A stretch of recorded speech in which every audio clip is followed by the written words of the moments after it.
Okay, just a real quick tip here.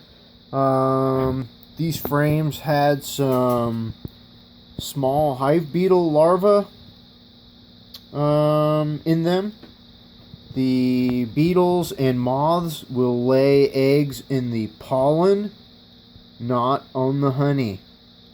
The larvae of the wax moth and small hive beetle require protein in order to develop. That's where they lay their eggs, is in the pollen. And these frames were put in the freezer for 4 hours only. After 4 hours, I pulled them out. All of the small hive beetle larvae and wax moth larvae are now dead. You can see on this one, actually, I pulled it out. There's some wax moth stuff. The wax moth larva is now dead. So are the small hive beetles. There they are, larvae. So, you don't have to keep the frames in the freezer for 24 hours, 48 hours, multiple days.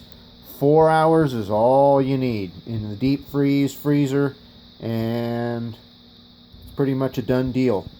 Doesn't take long for these soft-bodied organisms to be frozen and die. So 4 hours in the freezer for wax moth and small hive beetle larvae. Take it out, put it back on the bees. The bees will clean it right up, and away you go.